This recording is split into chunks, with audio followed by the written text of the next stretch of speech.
पाकिस्तान और दुनिया भर में लाखों देखने और सुनने वालों को अरशद शरीफ का सलाम।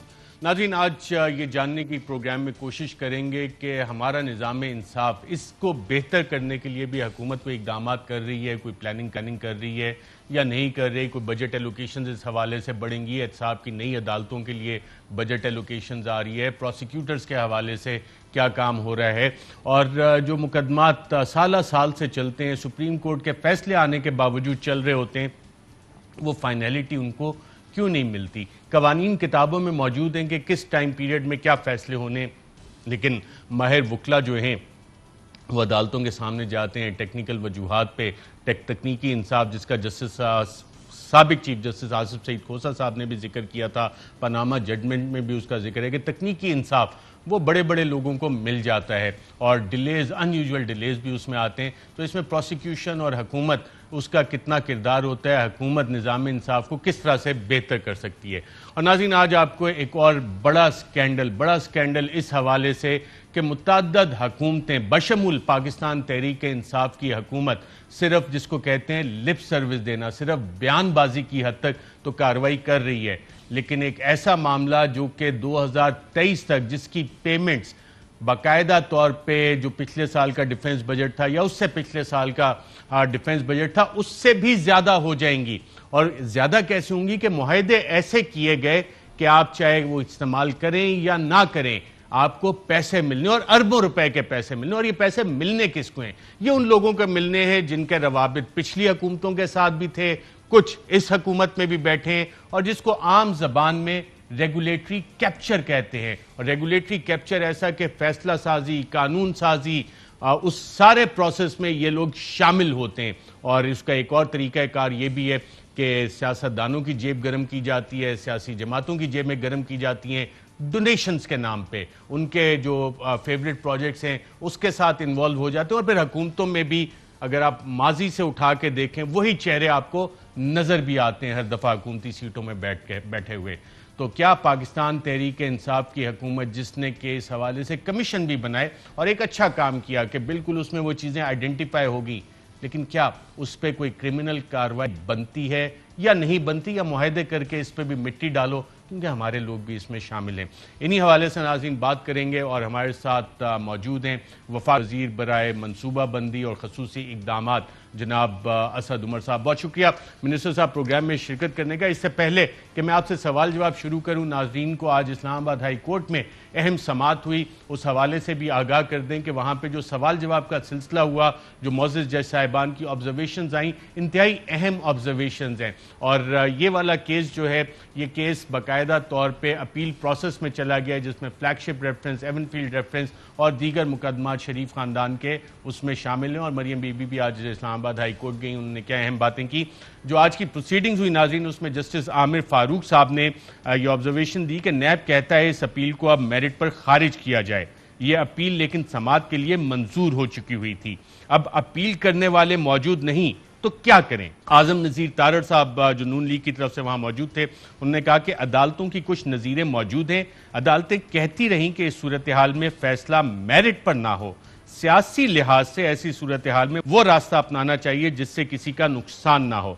जस्टिस आमिर फारूक साहब ने कहा कि प्रोसिक्यूटर नैब ने इस्तदा की है कि मेरिट पर अपील मुस्तरद की जाए, हमारे लिए सब बराबर हैं, हम कानून को मद्देनजर रखकर फैसला करेंगे। नवाज शरीफ के 2 शरीक मुल्जिमान भी इस अदालत में मौजूद हैं, मरियम और कैप्टन सब्तर को भी इन्हीं शवाहिद पर सजा मिली। जस्टिस आमिर फारूक का मजीद कहना था कि मरियम नवाज और कैप्टन सब्तर तो मेरिट पर अपना केस चलाएंगे ही।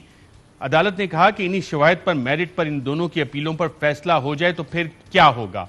आजम नज़ीर तारड़ ने कहा कि नवाज शरीफ वापस आकर अपना केस फिर भी अलग चला सकते हैं, अदालत खुद चाहे तो कैप्टन सब्तर और मरियम की अपीलें भी फिलहाल मौखर कर दे। जस्टिस आमिर फारूक साहब की ऑब्जर्वेशन थी कि एक मुल्जिम के मौजूद ना होने पर दूसरों का मामला तो इल्तवा में नहीं रखा जा सकता। जस्टिस मोहसिन अख्तर कियानी साहब ने कहा कि हमारे सामने केस जरा अलग कैटेगरी का है, ये केस की अदम मौजूदगी में ट्रायल का मामला नहीं। जस्टिस मोहसिन अख्तर कियानी का मजीद कहना था कि नवाज शरीफ को ट्रायल में दिफा का हक दिया गया था, यहां अपील में आने के बाद वो गैर हाजिर हो गए हैं, आपकी अदालती नजीरें मुल्जिमान की अदम मौजूदगी में ट्रायल की हैं। जस्टिस मोहसिन अख्तर कियानी का मजीद कहना था कि नवाज शरीफ का गैर हाजिरी में ट्रायल नहीं हुआ, नवाज शरीफ की अपील उनकी गैर मौजूदगी में सुनने का मामला है। आजम नजीर तारड़ का कहना था कि इन अपीलों से जज वीडियो स्कैंडल भी जुड़ा हुआ है। कल नवाज शरीफ आकर कह सकते हैं मेरा तो केस ही वीडियो स्कैंडल था।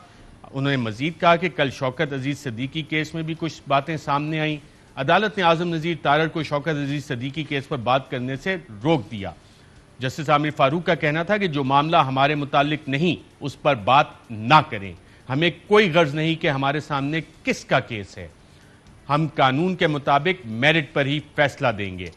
नैब के प्रोसिक्यूटर जहाज़ेब बरवाना ने अदालत को बताया कि नवाज शरीफ का हक समाअत पहले ही खत्म किया जा चुका है। इस अदालत ने हर पहलू का जायजा लेकर ही ऐसा किया था। अब इस स्टेज पर नवाज शरीफ की अपील खारिज ही की जाए। शवाहिद में भी जाए बगैर इश्तिहारी होने पर अपील खारिज हो सकती है। नैब प्रोसिक्यूटर का मजीद कहना था कि एवनफील्ड रेफरेंस में नवाज शरीफ की सजा बरकरार रखी जाए, अल अजीजिया रेफरेंस में नवाज शरीफ की सजा बढ़ाई जाए। फ्लैगशिप रेफरेंस में बरियत के खिलाफ अपील पर अभी नोटिस नहीं हुए। नैब प्रोसिक्यूटर का मजीद कहना था कि मैं लीगल ऑर्डर की बात करूंगा, पॉलिटिकल ऑर्डर पर बात नहीं करूंगा। अदालत की आइंदा समाअत पर भी आजम नजीर तारड़ को दलाइल देने की हिदायत की गई और अदालत ने अपीलों की समाअत 23 जून तक मुलतवी कर दी। तो ये नाज़रीन अदालती कार्रवाई आज की इन केसेस के हवाले से थी। अहम तरीन खबरें अब एक क्लिक की दूरी पर।